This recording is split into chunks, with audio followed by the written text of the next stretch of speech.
আউযুবিল্লাহি মিনাশ শাইতানির রাজিম বিসমিল্লাহির রহমানির রহিম। হচ্ছে আমি সৈয়দ মোহাম্মদ নাজমুল হোসেন মামুন বলছি আর কি, ইনকাম ট্যাক্স লয়ার আর কি।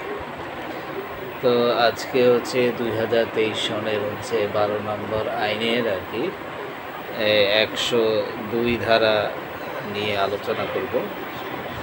তো এখানে আলোচনার বিষয়বস্তু হচ্ছে সঞ্চয়ী আমানত ও স্থায়ী আমানত ইত্যাদি হইতে কর কর্তন।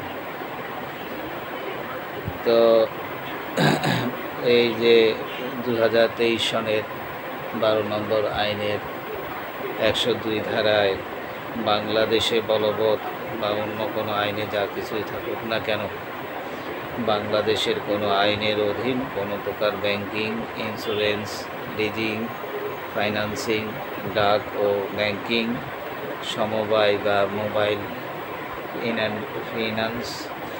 ফাইন্যান্সিয়াল সার্ভিসেস কার্যক্রম পরিচালনাকারী কোনো ব্যক্তি অথবা কোনো প্রকারের আমানত ডিপোজিট এর বিপরীতে সুদ বা মুনাফা পরিশোধকারী কোনো ব্যক্তি অন্য কোনো অনিবাসী ব্যক্তিকে কোনো প্রকার সুদ বা মুনাফা পরিশোধ করিলে সুদ বা মুনাফা পরিশোধের জন্য দায়িত্বপ্রাপ্ত ব্যক্তি সুদ বা মুনাফা কোনো ব্যক্তির হিসাবে ক্রেডিট সময় বা সুদ বা মুনাফা পরিশোধের সময় যাহা পূর্বে ঘটে। তাহলে হচ্ছে এখানে হচ্ছে বলা হচ্ছে আপনার ট্রাস্ট বা ব্যক্তিসংগত বা কোম্পানির ক্ষেত্রে হচ্ছে কর কর্তনের হার হবে 20%। এটা আপনাদের প্রথমে বুঝতে একটু কষ্ট হবে, আমি আবার পরে বলে দিচ্ছি। তো প্রাথমিক শিক্ষা প্রতিষ্ঠান, চার্টার্ড অ্যাকাউন্টেন্ট বা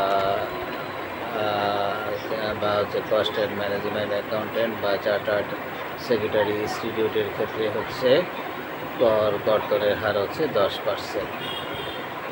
আবার এই দুইটা বাদে যারা আছে এইরূপ হচ্ছে অন্যান্য ব্যক্তির ক্ষেত্রে হচ্ছে 10%। তো এখানে বলা হচ্ছে যে সঞ্চয়ী আমানত, স্থায়ী আমানত ইত্যাদি হতে কর কর্তন। তো এখানে এই আইনের আলোকে হচ্ছে বাংলাদেশে বলবৎ হচ্ছে কোনো আইন যাহা কিছুই থাকুক না কেন, বাংলাদেশের কোনো আইনের অধীনে কোনো প্রকার ব্যাংকিং হচ্ছে ইন্স্যুরেন্স, লিজিং, ফাইন্যান্সিং, ডাক ও ব্যাংকিং, সমবায় বা মোবাইল ফাইন্যান্সিয়াল সার্ভিসেস কার্যক্রম পরিচালনাকারী কোনো ব্যক্তি অথবা কোনো প্রকারের আমানত হচ্ছে ডিপোজিটের বিপরীতে সুদ বা মুনাফা পরিশোধকারী কোনো ব্যক্তি, আবার বলছে অন্য কোনো অনিবাসী ব্যক্তিকে কোনো প্রকার সুদ বা মুনাফা পরিশোধ করিলে সুদ বা মুনাফা পরিশোধের জন্য দায়িত্বপ্রাপ্ত ব্যক্তি হচ্ছে সুদ বা মুনাফা কোনো ব্যক্তির হিসাবে ক্রেডিট সময় বা অথবা সুদ বা মুনাফা পরিশোধের সময় যাহা পূর্বে ঘটে। তো হচ্ছে ওটার ওই যে যাহা পূর্বে ঘটে যে উৎসকর কর্তন করিয়া সরাসরি সরকারে জমা প্রদান করিবে। তো এখন বলতেছে ট্রাস্ট বা ব্যক্তি সংঘ বা কোম্পানির ক্ষেত্রে হচ্ছে 20% আর কি, এটা হচ্ছে উৎসকর কর্তন করবে। আবার বলা হচ্ছে যে প্রাথমিক শিক্ষা প্রতিষ্ঠান, চার্টার্ড অ্যাকাউন্টেন্ট বা কস্ট অ্যান্ড ম্যানেজমেন্ট অ্যাকাউন্টেন্ট বা চার্টার্ড সেক্রেটারি ইনস্টিটিউটের ক্ষেত্রে হচ্ছে 10%। এরা বাদে আবার হচ্ছে এরূপ অন্যান্য ব্যক্তির ক্ষেত্রে হচ্ছে 10%।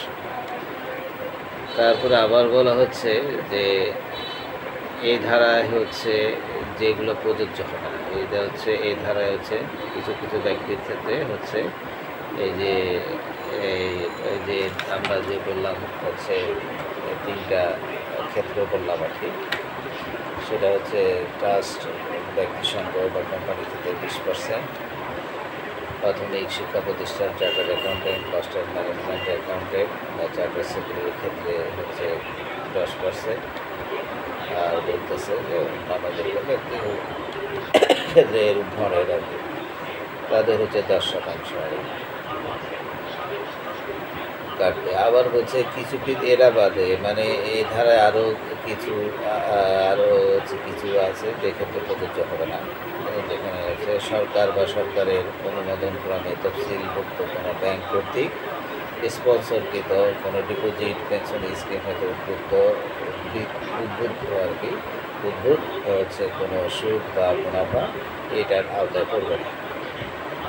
আবার বলছে বোর্ড কর্তৃক সাধারণ বা বিশেষ আদেশ দ্বারা অন্য কোনোভাবে কর অব্যাহতি কোনো নির্দিষ্ট প্রাপক বা প্রাপক শ্রেণী এই যে আমরা তিনটার ক্ষেত্রে বললাম যে 20%, 10%, 10% এটা এই ক্ষেত্রে এগুলো ওই হচ্ছে যে পার্সেন্টেজগুলো এই ক্ষেত্রে প্রযোজ্য হবে না। আবার বলছে এই ধারার উদ্দেশ্য পূরণকল্পে নাবালকের আইনানুগ অভিভাবকের রিটার্ন দাখিলের প্রমাণ রিটার্ন দাখিলের এখানে বলছে এই ধারার উদ্দেশ্য পূরণকল্পে নাবালকের আইনানুগ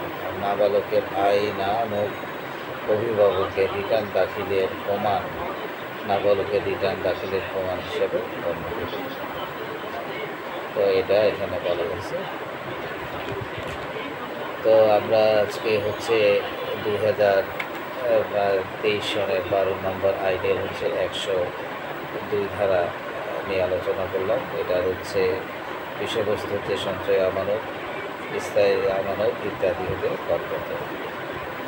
তার সাথে আবার ওরা কিছু ক্ষেত্র যোগ করছে যেটা প্রাতিষ্ঠানিকভাবে সেটা হচ্ছে ট্রাস্ট একটি সম্পদ কোম্পানির ক্ষেত্রে। আবার এই যে চার্টার্ড অ্যাকাউন্টেন্ট প্রাথমিক শিক্ষা প্রতিষ্ঠান, তারপরে কস্টের ম্যানেজমেন্ট অ্যাকাউন্টেন্ট, চার্টার্ড সেক্রেটারিজ ইনস্টিটিউটের ক্ষেত্রে আবার এরা বাদে এর উপর অন্যান্য ব্যক্তি যারা আছে তাদের কাছে পাচ্ছে। আবার কিছু কিছু ক্ষেত্রে ওরা বললো যে এই সরকার বা সরকারের অনুমোদন গ্রহণের তফসিলভুক্ত কোনো ব্যাংক কর্তৃক স্পন্সরকৃত কোনো ডিপোজিট পেনশন স্কিম হইতে উদ্ভূত কোনো সুদ বা মুনাফা এটা হচ্ছে ওই রেটের অন্তর্ভুক্ত হবে না। এক্ষেত্রে ওই যে এই ধারাটা প্রযোজ্য হবে না। এই ধারার কোনো কিছু নিম্নলিখিত প্রযোজ্য হবে না, মানে এই 102 ধারা এখানে প্রযোজ্য হবে।